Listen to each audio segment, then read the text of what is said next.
Hello everybody, it's Merlin here, and I just got done watching episode 122 of Hunter x Hunter, and I believe that was called Pose and Name.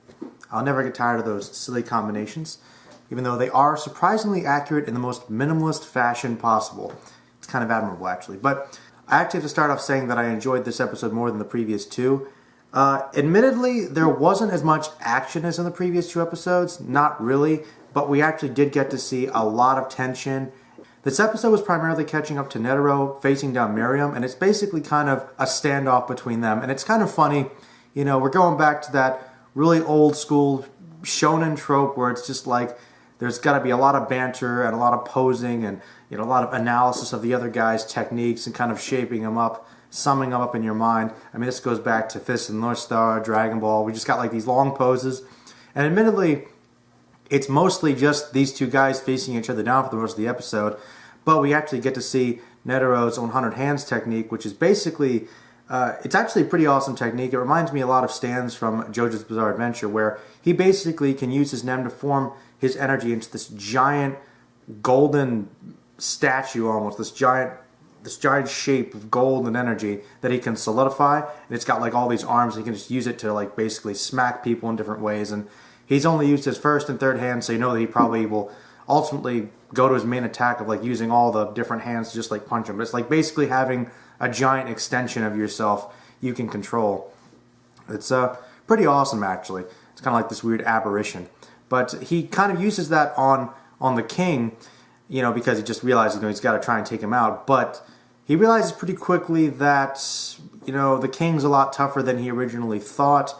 And we actually get to see a little bit more about Miriam's motivations and reasons for what he's doing. He actually explains to Netero that he believes that he should rule the world, and like he's got to basically kill off most of the humans except for those he deems worthy, because he actually believes that the world is filled with a lot of chaos and injustice, and he believes that human society just has a really, really flawed way of doing things, because, you know, just because of simple land barriers, you could go anywhere from having basically, you know, like one group of people in one country, like being suffering and having lots of poverty and disease and basically a whole different kinds of injustice, while with a simple separation of borders you can have a bunch of people, a bunch of rich, wealthy people screwing everybody over, massive corporations, you know, who don't deserve to have all this wealth and security, but because of simple circumstance they do. So he was talking about the national boundaries between people, but I think he was also slightly commenting on just differences in class and how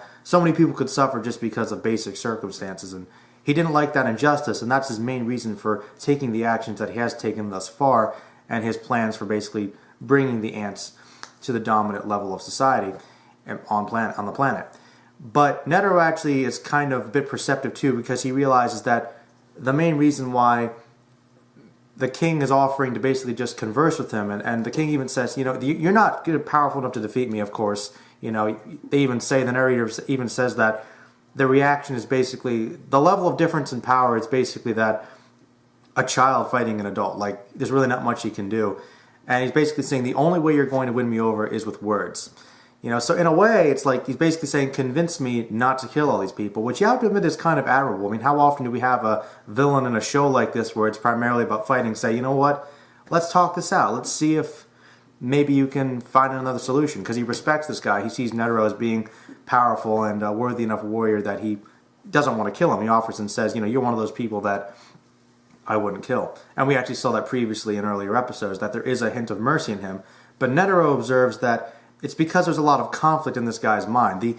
The chimera ant part of his genetics is kind of battling it out with the human part of his genetics, and it's kind of trying to decide which one's dominant yet. And right now it seems like there's this internal struggle with him that's coming out. That's why the basic instincts to basically destroy everything haven't completely taken control yet, because he's actually fighting it internally.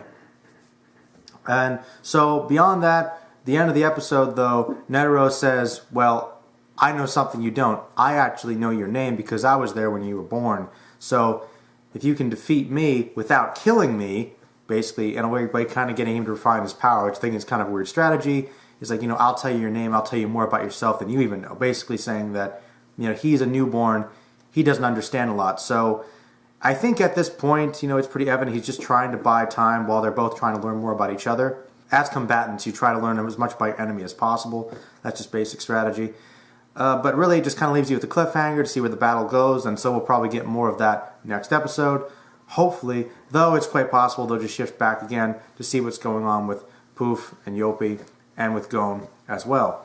There was kind of a brief subplot in the episode where they basically left us with what was going on with Gon, and it seemed that Poof was saying, oh, let me know what's happening, and of course Pito explains, but he slowly uses particles to go find out Yopi and say, what's been going on with these changes? Why are you guys showing mercy to these humans? And you can tell that he's kind of beginning to understand that there's some dissension in the ranks. And basically, Yopi and Poof say, let's go find the king, help him, see where he's coming from. And they're basically regrouping there. So that's where the episode leaves off. Admittedly low on action, but I think it actually provided a lot of intrigue in terms of plot and character motivation. I also really did like the way they demonstrated the slow motion techniques, where it just kind of showed that the kings and Netero's Nen reverberating off them. And I thought that was a really cool effect, just like it almost looked like slow motion. That was pretty awesome. And yeah, I think that it was actually a pretty good episode, probably the best one out of the last couple. Yeah, pretty much that's all I really have to say about it, honestly. I think it was definitely good to see Miriam again. And I think it's just funny with his Nen technique. It's like, they start off the episode, they're riding on Shenron. Yay! It always comes back to Dragon Ball, as I always say. But yeah, awesome episode of Hunter x Hunter. Really liked it. Looking forward to the next one. What do you guys think about it, if anything? And that was yet another Hunter x Hunter review by me, Merlin. Leave your comments below. All right. Peace.